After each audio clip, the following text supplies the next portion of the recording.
Q&A. Karena setiap pertanyaan selalu ada jawaban. Dipandu oleh Yohana Margareta.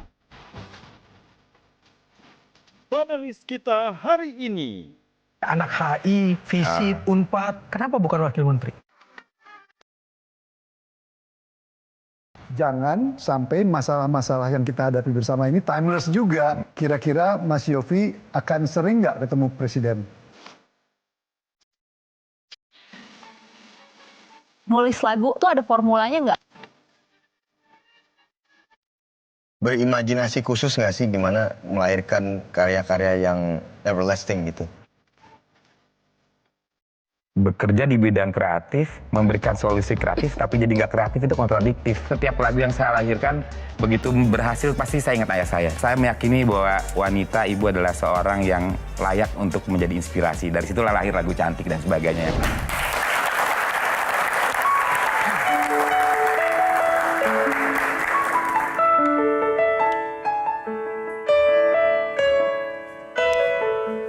Dengarkanlah wanita pujaanku, malam ini akan ku sampaikan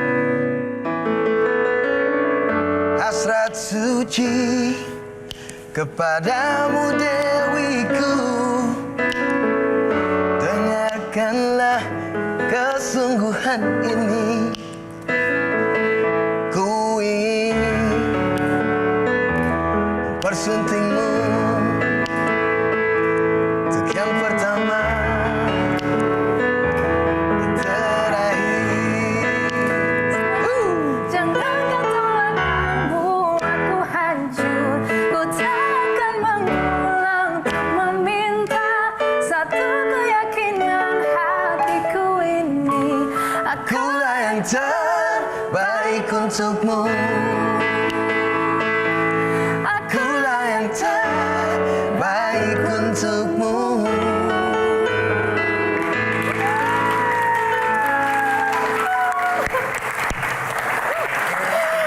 Tepuk tangan sekali lagi. Teman-teman, Mas Yofi jangan kemana-mana dulu, boleh duduk dulu di sini. Loh, ini panelisnya langsung kabur. Kok takut ya sama Mas Yofi? Gak apa-apa, tepuk tangan buat Mas Sandi Olivia. Dan tak lupa selain ada Mas Sandi Sandoro dan Olivia Pardede, ada juga Kang Maman, one and only Pak Triawan Munaf, dan teman-teman mahasiswa yang ada di studio. Terima kasih. Terima kasih sudah datang di Q&A. Kali ini spesial karena edisi spesial ulang tahun Metro TV yang ke-24 mengawal transformasi, dan Q&A hadir kali ini dengan tema Janji Suci Yofi. Tepuk tangan buat Mas Yofi. Terima kasih. Mas Yofi, terima kasih sudah berkenan di tengah kesibukannya yang tambah sibuk lagi nih ya Mas. Alhamdulillah. Alhamdulillah. Mas, kita mengambil tema Janji Suci Yofi. Karena kan kita tahu Mas Yofi sudah mendapatkan mandat nih, tanggung jawab baru.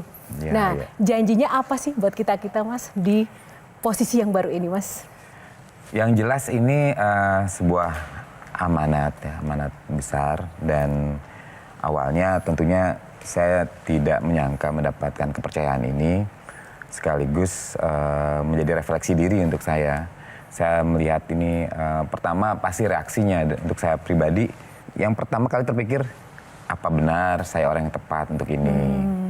Lalu saya pikirkan lebih jauh lagi, tetapi saya setelah benar-benar pikir masak 41 tahun saya berkarya di bidang kreatif ini, rasanya juga memang sudah waktunya saya memberikan sesuatu buat negeri ini. Artinya pengalaman saya, kegagalan saya, ada keberhasilan saya. Siapa tahu hal tersebut bisa jadi pembelajaran agar hal tersebut bisa memberikan kemanfaatan untuk pemberdayaan ekonomi kreatif ke depannya. Kurang lebih kayak begitu. Tepuk tangan buat Mas Yofi. Kita jawab pertanyaan cepat dulu nih. Ya. Ada pilihan keyboard atau piano Mas? Piano, Musik atau politik? musik, Nulis lagu atau orbitin penyanyi? dua-duanya, Pop atau jazz? dua-duanya, Band atau duet? band. Band. Tepuk tangan buat Mas Yofi. Silakan masuk. Terima kasih. kita kali ini ada yang berbeda. Semangat ulang tahun Metro TV yang ke-24, Q&A menghadirkan sosok inspiratif yang pernah bertransformasi bareng Metro TV. Jadi Mas Yovie Widianto ini juga sudah menjadi bagian terdalam dari Metro TV dengan karya-karya, dengan program-programnya ya Mas. Kenapa kami menghadirkan Mas Yovie? Karena Mas Yovie bukan orang lain lagi buat Metro TV. Tepuk tangan buat Mas Yovie. Dan banyak kisah inspiratif yang akan kita gali di sini. Namun kali ini Mas, kita tidak sekedar ngobrol-ngobrol biasa, tapi ada aturan mainnya. Ada 9 box ala Q&A. Nanti kita akan ulik-ulik di dalam box. Silahkan pilih nomor berapa yang akan dibuka. Pertanyaan akan disampaikan oleh para panelis yang tercinta. Yang pertama langsung saja, pilih box nomor berapa, Mas Yovie? Nomor 7. Nomor 7. Ada histori dengan nomor 7. Biasanya kalau Mas Yovie kan ada filosofi nih kalau milih sesuatu. Nomor 7 itu Lucky Seven, Cristiano Ronaldo. Wow. Penggemar bola juga Mas? Ya, iya. Oke. Marcelino. Tepuk tangan Indonesia. Clue sedikit, isi hati ketika tiba-tiba ditawarin posisi menjadi staf sus. Ya. Itu yang dirasakan isi hatinya apa Mas? Seperti tadi sampaikan, ada pertanyaan nih, ada sedikit. Ini bener nggak ya buat saya? Tepat nggak saya di sini? Jadi tentu karena saya memang orang yang memang selalu memikirkan segala sesuatu dengan konseptual. Kalau ini benar, kalau ini tepat, saya akan coba laksanakan sebaik mungkin. Segala suatu bidang yang saya geluti, itu selalu saya pikirkan matang. Begitu juga dengan musik. Musik itu saya lakukan dari awal, atau bidang seni ini saya lakukan juga dengan pertimbangan matang dan juga melalui perdebatan luar biasa dengan ayah, ibu gitu. Karena beliau tidak setuju dari awal untuk saya bisa terjun di musik karena harapannya tentu menjadi akademisi, saya harus jadi dosen gitu awalnya. Tapi ya karena saya berpikir saya mencintai seni dan budaya dari awal, ya saya juga begitu juga dengan ketika mendapat penawaran ini. Tetapi saya pikir-pikir, oh iya ya sudah 4 dekade lebih, sudah ada banyak hits, dari mulai angkatannya, mulai melahirkan Kahitna, Glenn Fredly, Rio Febrian, Marcel, Raisa, Rosa, sampai sekarang ada Arsy, Tiara, Liodra, Ziva. Rasanya kebangetan kalau saya nggak memberikan itu. Tapi juga saya pemikiran saya, kalau hidup saya sudah demikian menempel dengan musik, bohong saya kalau saya bisa meninggalkan musik. Jadi kalau saya pun bisa berbakti, saya tidak mungkin bisa meninggalkan musik dalam hidup saya. Jadi saya bertanya dan berulang kali, mungkinkah saya dalam jabatan saya itu saya tetap bisa berkarya? Dan ketika diskusi ternyata juga dimungkinkan karena memang dalam staf khusus itu juga saya harus melakukan, dalam jabatan ini juga saya harus melakukan campaign melalui ekonomi kreatif tersebut. Saya rasa mungkin kesempatan tepat bahwa di sini saya bisa melakukan kajian dan juga riset. Kebetulan di sini saya bidangnya juga memberikan rekomendasi kepada presiden dan juga melakukan riset-riset tersebut, juga memberikan kerjasama secara lintas sektoral. Jadi ini juga membuat saya berkemungkinan terus berkarya karena saya pikir orang kreatif bekerja di bidang kreatif, memberikan solusi kreatif, tapi jadi nggak kreatif itu kontradiktif. Kang Maman, silakan. Tadinya ketika lihat Yovie muncul di layar kaca, minimal wakil menteri. Karena bayangan saya, masuk aja anak HI, FISIP, UNPAD, pasti udah belajar politik juga. Kenapa bukan wakil menteri? Saya pikir kalau jadi jabatan yang wakil menteri atau menteri itu kan ada kebijakan langsung yang secara harus total di situ, dan itu ada kebijakan langsung bisa berkemungkinan konflik of interest sangat tinggi. Ya. Kalau ini kan bentuknya rekomendasi, kebijakannya kan langsung juga memang presiden yang menentukan atau menteri-menteri yang menentukan. Saya sekedar memberikan saran-saran, memberikan experience, pengalaman. Berikutnya kan memang keputusannya memang di para eksekutif memberikan saran. Jadi di situ peran serta objektif yang mungkin paling optimal yang bisa saya lakukan karena saya sadar diri saya seniman yang memang belum bisa meninggalkan 100% bidang seni yang saya geluti itu. Tapi pernyataannya langsung menarik tuh, ikut mempercepat akselerasi pemberdayaan ekonomi kreatif. Bisa dikasih contoh konkret nggak tentang itu? Misalnya gini, dengan saran-saran saya itu misalnya dari segi undang-undang kekayaan intelektual misalnya, kan selama ini kan ada produk-produk hukum yang memang sekarang udah dengan istilahnya dengan digitalisasi sudah semakin bagus. Tapi sekarang kan undang-undangnya juga kan harus kita coba lihat mana yang harus kita benahi. Di situ mungkin dengan experience ini kita harus benahi titik mana dengan pengalaman saya mungkin kita bisa bagikan ini kayaknya ada percepatan yang bisa kita lakukan. Tentu akhirnya juga teman-teman yang di DPR, teman-teman di pemerintah bisa mendengarkan itu sebagai bagian pertimbangan itu. Dan yang lebih menarik kan Bapak Ibu nggak setuju dulu kan jadi musisi. Sekarang terwujud harapan Bapak Ibu. Terwujud walaupun sudah sekian tahun lamanya ya. Nah, sekarang Pak Triawan Munaf nih sebagai ahli kreatif dan ekonomi juga nih. Kalau ini kakak saya ini, Kakak mentor. Nih, mentor. Silakan, apa yang ditanyakan Pak? Saya nyebutnya Kang Yofi. Ya. Kang Yofi. Kang Yofi, saya yakin kalau ekosistem minimal dalam musik ya, bukan hanya ekonomi kreatif, musik saja sudah beres di Indonesia. Saya yakin Kang Yofi nggak mau menerima jabatan ini. Tapi beliau menerima jabatan ini karena masih banyak masalah. Ada yang harus diperjuangkan. Harus diperjuangkan. Nah kan lagu-lagu Kang Yofi ini timeless ya. Kang Yofinya sendiri sosoknya timeless. Jangan sampai masalah-masalah yang kita hadapi bersama ini timeless juga. Kira-kira Mas Yofi akan sering nggak ketemu Presiden? Insya Allah kalau dalam kesempatan informal tentu Bapak Presiden itu orangnya sangat komunikatif. Dalam berbagai kesempatan tentu saya sudah sering bahkan dari beberapa kali aja sebelum pelantikan beliau sudah beberapa kali bertemu. Dan yang paling menarik tentu saya yang sudah lama bermain musik tiba-tiba saya harus dipelonco di Magelang itu juga sangat menarik ya.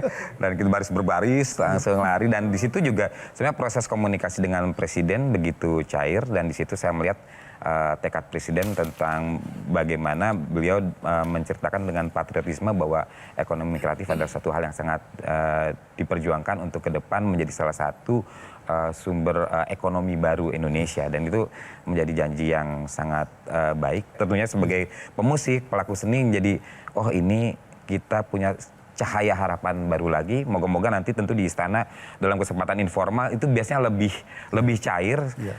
Hal tersebut dimungkinkan untuk terjadi komunikasi-komunikasi yang bisa lebih memberikan semangat dan harapan untuk bisa lebih terjadi komunikasi yang akhirnya impact-nya pada kebijakan-kebijakan yang akhirnya masuk secara lebih menyerap. Gimana sih Mas ceritanya akhirnya bisa meyakinkan orang tua, keluarga tentang kecintaan sama musik sampai akhirnya bisa ada di titik ini?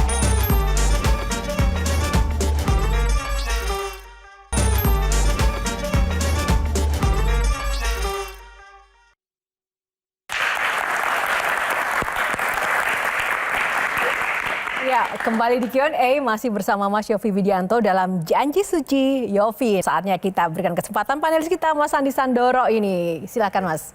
Ya, Mas Yofi, bagaimana hari-harinya Mas Yofi nih setelah menjadi staf sus presiden? Nah, Ada itu yang dia. Berubah nggak? Sama karena saya memang orang yang biasa bangun pagi, morning person. Jadi pagi jam habis sholat subuh langsung jalan-jalan pagi. Jadi biasa dengan kegiatan pagi. Ada dulu juga di Indonesia dengan Metro TV juga terbiasa pagi dan saya punya lembaga kajian budaya, punya Pusat Studi Indonesia Cerdas dengan kegiatan-kegiatan biasanya. Ada sekolah musik juga jadi terbiasa itu jadi tidak terlalu banyak perubahan dari sisi kebudayaannya. Apa yang berbeda? Yang berbedanya ya bolak-balik ke istana aja. Wih, bolak-balik ke istana. Silakan Olivia. Aku agak tertarik tadi sama pas Mas Yofi bilang. Aku baru tahu ternyata Mas Yofi juga sempat nggak disetujui sama orang tua untuk bermusik. Kebetulan aku juga dari keluarga yang akademisi banget, yang mana kayak awalnya sih Mas sempat kayak nggak dibolehin bermusik gitu. Boleh nggak Mas diceritain dikit gimana sih Mas ceritanya akhirnya bisa meyakinkan orang tua, keluarga meluapkan isi hati Mas Yofi tentang kecintaan sama musik sampai akhirnya bisa ada di titik ini. Mungkin banyak teman-teman di sini yang juga cinta banget sama musik tapi kurang didukung sama keluarga gitu. Boleh di-sharing juga. Jadi saya cerita gini, waktu SD itu kebetulan waktu dari kelas 1 SD, kelas 2, kelas 3 itu saya sekolah di Surabaya. dari pertama kali masuk kelas tuh saya terbiasa jadi apa sih dulu bintang pelajar ya. Ranking 1, ranking 1. Nah pas bagi rapot itu bapak saya itu suka ngantarkan di Surabaya itu senang gitu sama teman-teman itu kalau misalnya ranking 1 ke depan bintang pelajar Yofi Widianto. Bapak saya tuh selalu katakan iku anakku gitu. Nah bapakku tuh senang gitu sampai ke SD SMP dan pada satu saat nih karena terbiasa begitu bapak saya kamu harus ya sekolah belajar bener. Nah di SMP udah mulai main piano dan bahkan udah main di hotel klasik di Bandung lah, di Savoy kayak Savoy, gitu ya, di Savoy.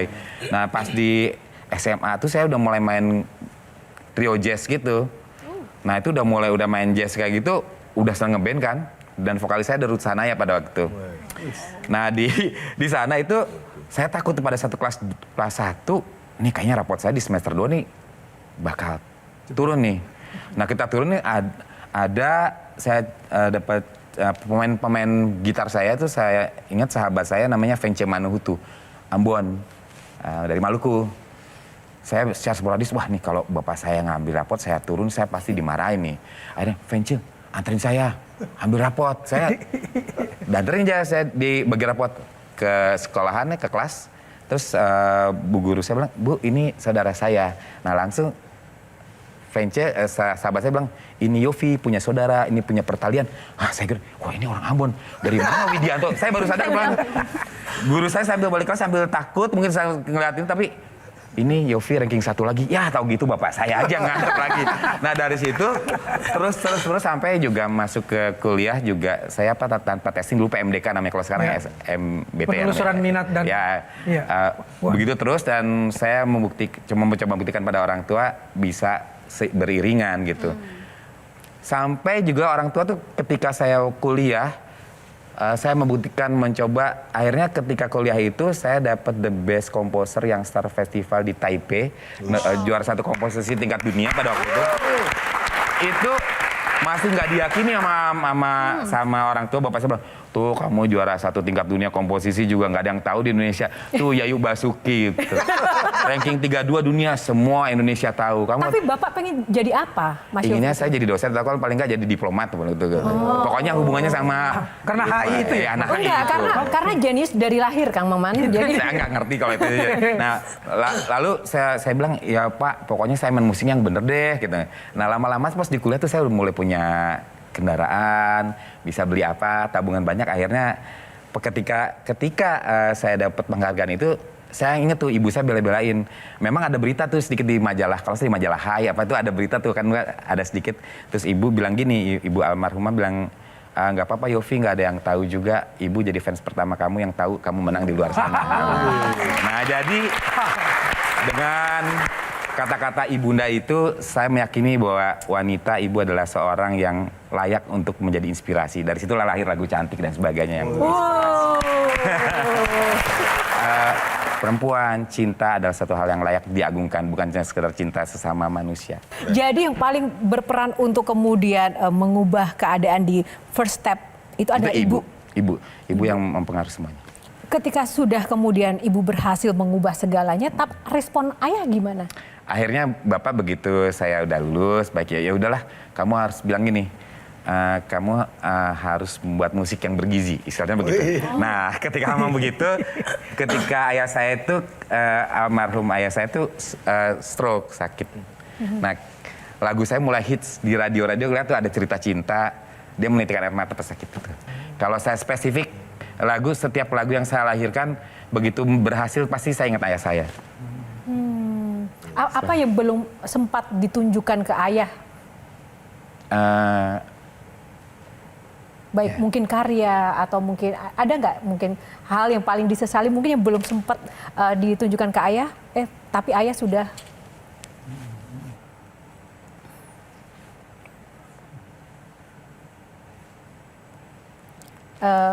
Belum sempat tersampaikan. Membuktikan budaya saya bahwa ada idealisme yang saya coba pertahankan buat bapak, bahwa bermusik dengan baik itu dan bergizi. Iya. Tepuk tangan.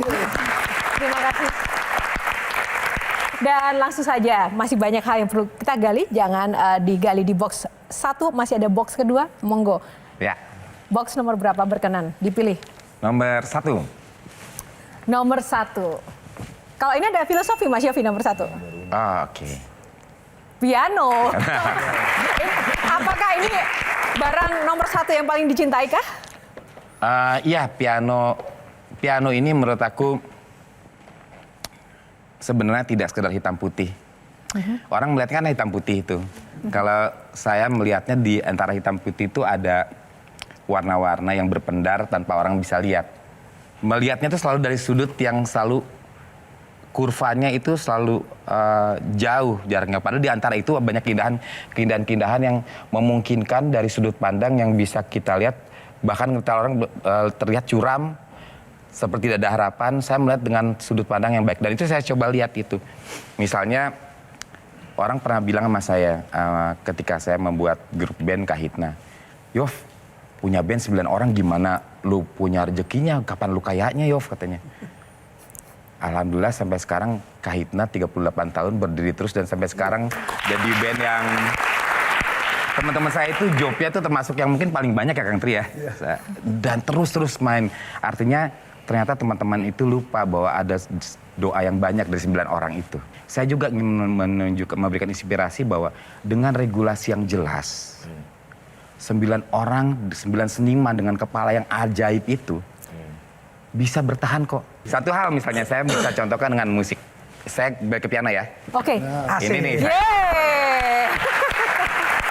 Ini kalau cara satu sudut pandang dalam ekonomi kreatif yang saya coba share kepada bangsa ini, kepada masyarakat ekonomi kreatif, bahwa kreativitas itu memang harus melihat dari sudut pandang yang optimis, sesempit apapun itu. Apalagi dalam kebijakan, tidak ada yang tidak mungkin, tetapi memang harus dari kacamata ketulusan.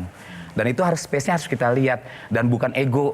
Lagu itu keren karena ada penyanyinya, ada pemusiknya, ada pendengarnya, ada yang mencintainya kalian. Jadi semuanya sangat penting. Nggak ada yang dibandingkan itu yang oleh sebab itu ketika ada hitam putih ini terus curam. Orang bisa membuat lagu yang enak karena dari not yang enak misalnya katanya. Ini ya. Notnya enak ya katanya. Bahkan dari not yang ini nih, kata orang. Ini kayak sirine kan? Kereta api. Tapi kalau kita cara dengarnya, cara mainkannya, cara mainnya enak ya, misalnya nih. Saya bisa gini nih misalnya. Ini kan?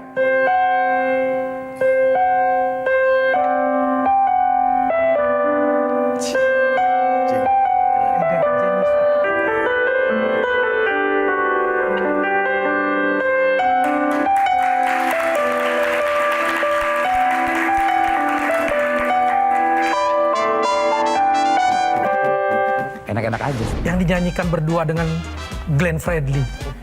Itu bapak atau siapa sih?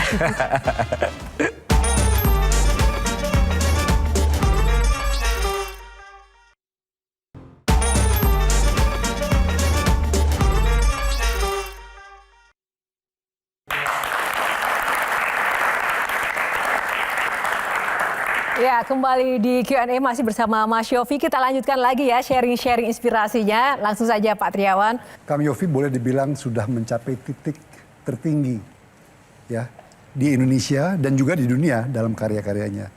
Tapi saya tahu Kang Yofi punya passion, punya mimpi bisa membawa Indonesia secara keseluruhan ke panggung dunia.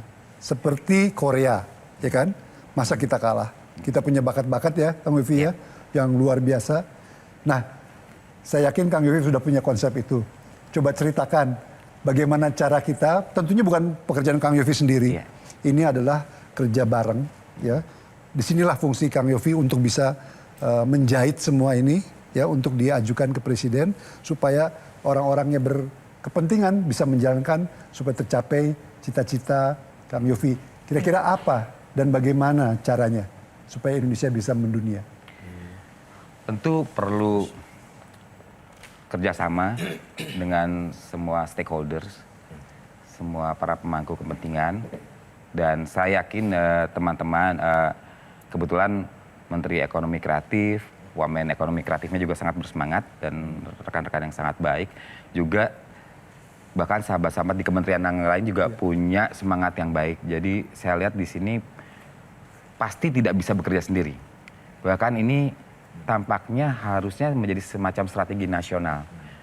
Strategi nasional semuanya. Dan ketika semangat yang baru ini harus didukung oleh sebuah narasi besar. Kalau saya melihatnya seperti itu, Kang Tri. Tentu ini harus kita sepakati bersama dan kita harus berkoordinasi.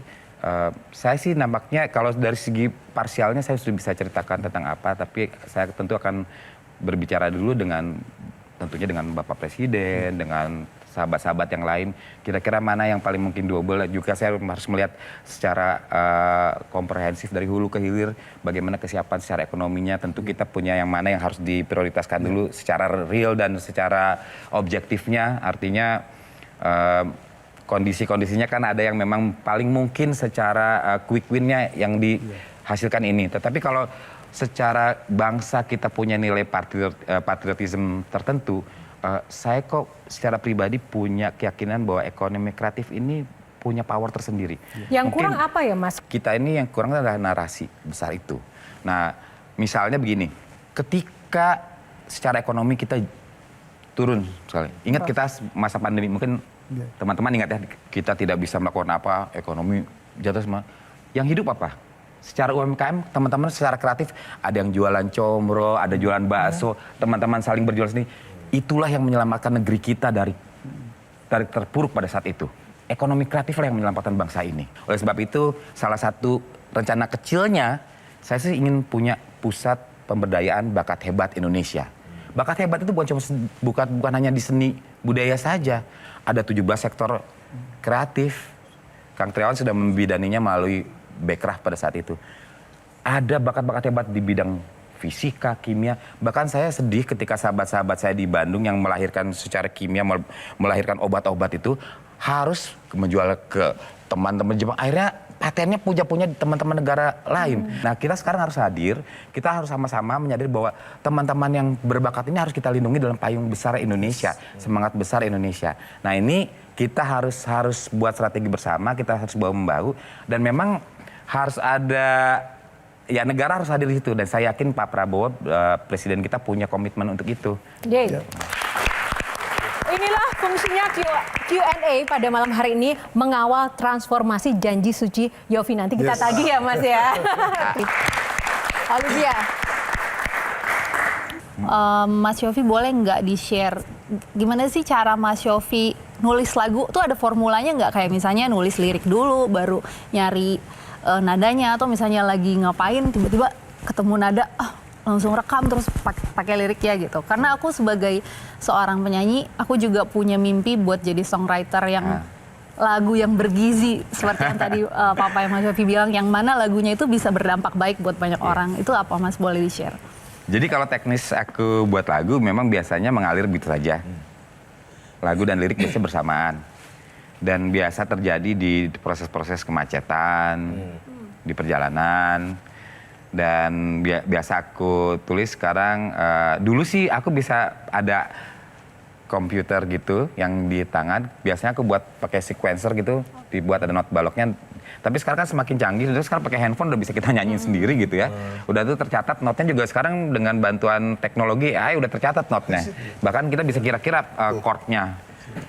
Formulanya gitu, dan sekarang ini jadi tantangan sendiri nih. Ada nanti kita bisa ngomong lagi tentang AI, dan tadi itu jangan sampai power tends to corrupt ya. Dengan AI semuanya akhirnya bukan saya jadi bukan jadi komposer nih, saya jadi tukang prompting tuh jadinya tuh. Tapi kalau soal komposisi jangankan begitu. Sekali lagi saya balik, karena saya pianis, sekarang ngomong piano saya balik lagi piano. Langsung, saya Mas Yovie cocoknya di sini aja ya. Ini ya, ini saya bisa ceritakan. Kan kita ngomong soal bagaimana kita ngomong soal piano. Piano ini jangankan jauh-jauh, ini 1 oktav aja. Saya ini dari Bandung. Orang Bandung tuh biasanya memainkan arah perjalanan kakinya tuh dengan ini.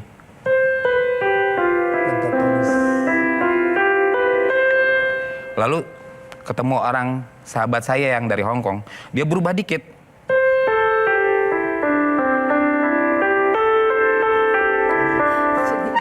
Lalu ketemu orang Jepang,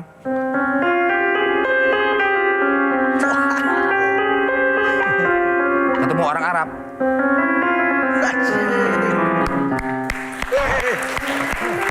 Lalu bentar jalan lagi saya ingin ke Amerika, akan ke Sandorok gitu.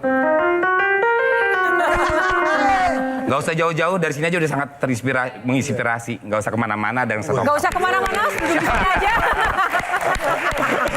Gimana Kang Maman? Begitu bicara ayah tadi, maaf kembali ke ayah tapi dari kaitan dengan piano, saya langsung teringat lirik lagu yang ini kepada perempuan atau kepada ayah ya. Liriknya sederhana. Hasratku hanyalah untukmu, terukir manis dalam renunganku, jiwamu jiwaku menyatu, biarkanlah ku rasakan. Yang dinyanyikan berdua dengan Glenn Fredly. Itu bapak atau siapa sih di situ? Jadi lagu itu memang saya tulis bersamaan, saya bertemu dengan Glenn Fredly itu kisahnya lucu. Saya bermain di sebuah acara pensi. Ketika saya bermain band itu, ada seseorang di bawah saya ini loncat-loncat, hampir semua lagu saya dia nyanyiin. Oh. Loncat-loncat terus. Dan terus bilang, Mas Yofi, nanti datang saya nyanyi. Di mana? Di mana kamu nyanyi? Saya begitu. Nyanyi di James. Di mana? Sama Funk Section. Oke. Nanti malam saya datang. Saya datanglah itu ke tempatnya di Panglima Polim. Ya, Panglima Polim. Okay. Nah dari situ saya melihat, wah ini kayak Tevin Campbell suaranya.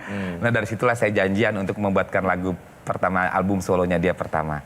Nah dari situlah saya ngobrol tentang banyak hal, tentang kehidupan dan sebagainya. Nah Glenn Fredly itu adalah orang yang luar biasa berbakat dan banyak berbagi. Jadi saya sebenarnya banyak hal tentang rahasia kehidupan dan bagaimana dia berkomposisi dan bagaimana dia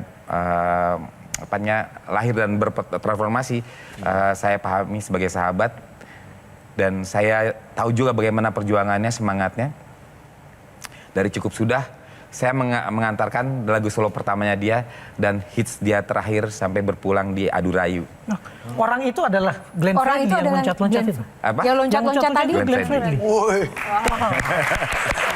Lalu kasih putih dengan lirik yang sangat dalam ini. Ya itu adalah Glenn Fredly. Ini adalah Glenn Fredly. Glenn Fredly. Boleh nggak denger? Biar Glenn Fredly hadir hari ini. Nyanyi.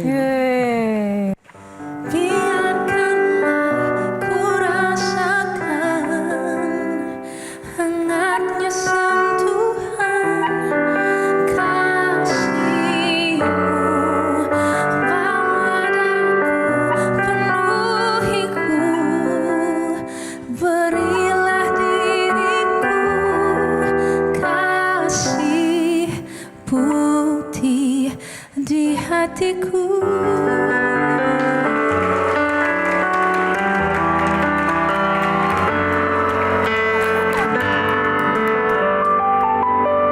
Banyak sekali bonus inspirasi pada malam hari ini, terima kasih. Dan kita masih punya box selanjutnya, Mas Yofi. Ya. Box nomor berapa? Nomor 9. Oke, imajinasi. Baik, bicara soal imajinasi, kira-kira ada pertanyaan apa ya di balik box ini? Silakan Anda berimajinasi. Kita jeda dulu. Sesaat lagi kami akan kembali hanya di Q&A karena setiap pertanyaan selalu ada jawaban.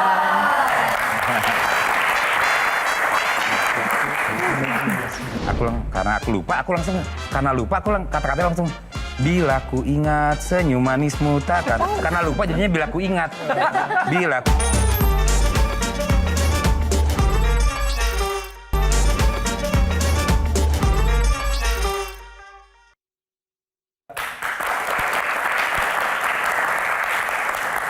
Kembali di Q&A, pemirsa terima kasih masih bersama Yofi Widianto dan para panelis yang luar biasa. Saatnya kita akan berimajinasi karena box kita yang dipilih kali ini ada imajinasi. Kita mulai dari Mas Sandi, sama-sama musisi.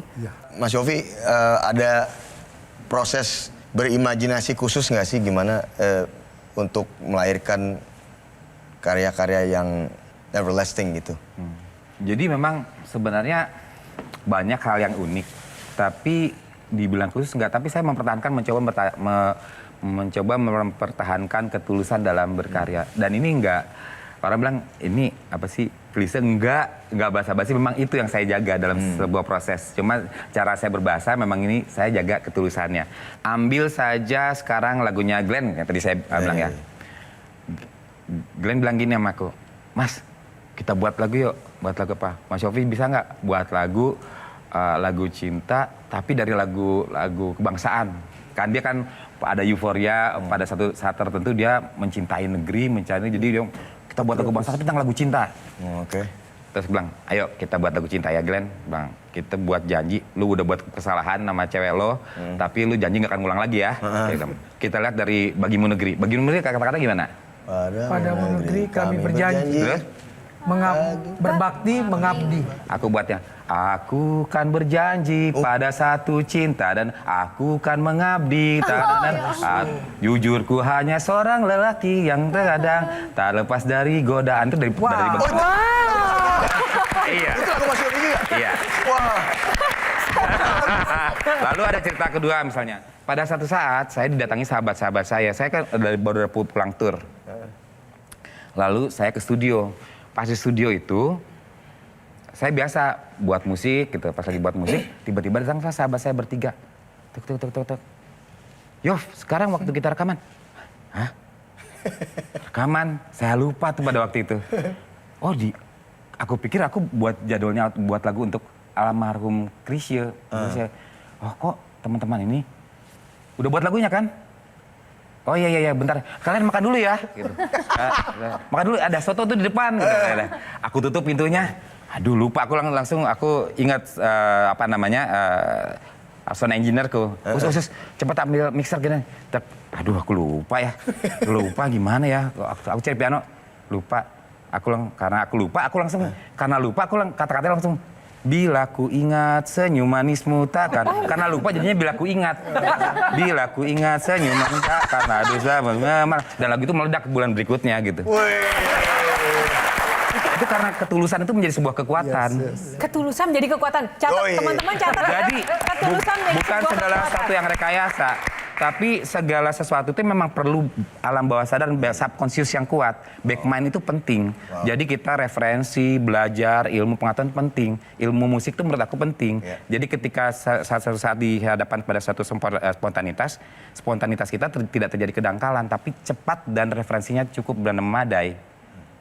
Apa saja itu dalam ilmu, bukan cuma musik, apapun itu gitu di dalam bidang kreatif menurut aku begitu. Tapi Mas Yofi, karena ini box imajinasi, kita mau ada sedikit games tantangan untuk Mas Yofi, boleh berkenan kembali ke kursi piano Mas Yofi? Gimana? Nah, kalau Mas Yofi tadi kan menciptakan lagu dengan imajinasi kisah teman-teman dan apapun bisa jadi lagu. Karena tadi kesaksian dari Pak Triawan di balik panggung Mas Yofi. Mas Yofi adalah orang yang sangat jenius. Ini kan spesial HUT Metro TV nih Mas. Metro TV itu adalah elang biru Mas. Elang yang terbang tinggi, memberikan inspirasi kuat dan kokoh menghadapi badai. Nah, boleh nggak Mas, dari kata elang biru itu menjadi sebuah lagu untuk kita pada malam hari ini? Oh, elang biru. Kalau gitu sih, kalau elang biru aja sih aku mendingan barengan sama Sandi aja. Boleh Sandi, silakan tepuk tangan buat Mas Sandi. Udah, bolak-balik nyanyi elang biru ya, blues aja. Ya. Blues. Elang biru.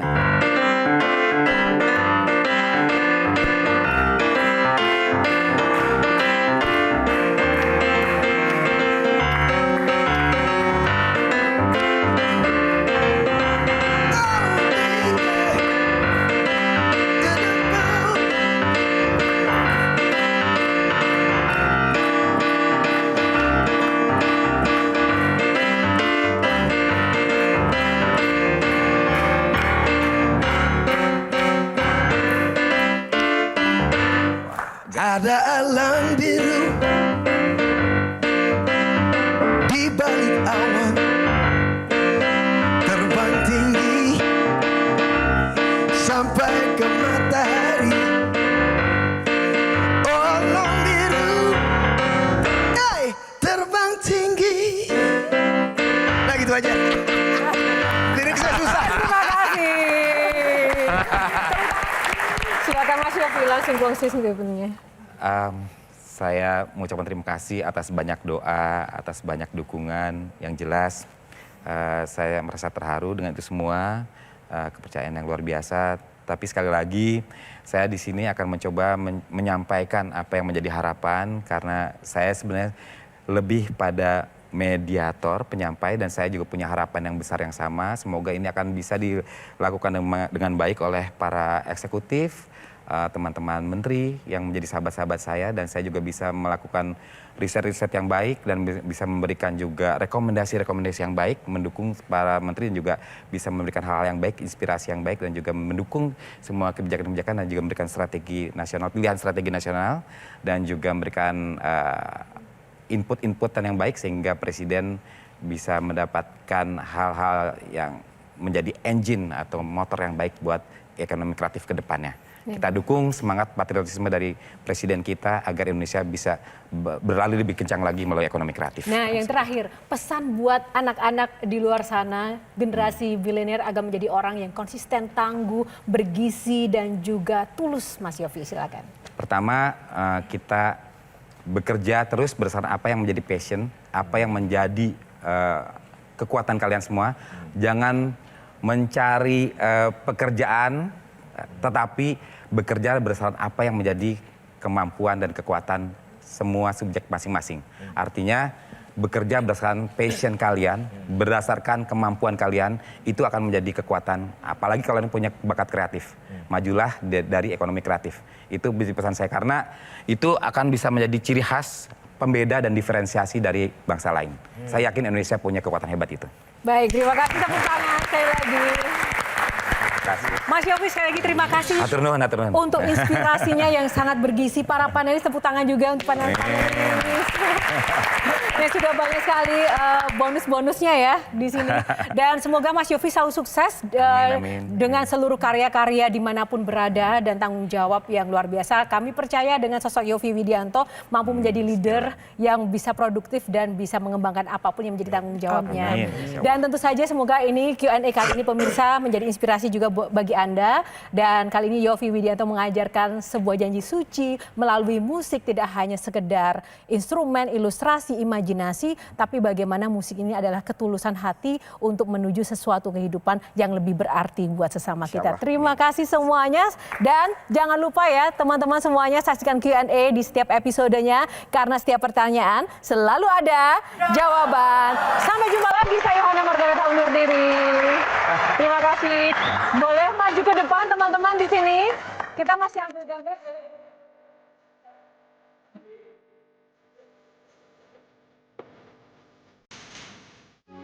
Metro TV. Jelajahi cara baru mendapatkan informasi. Download Metro TV Extend sekarang.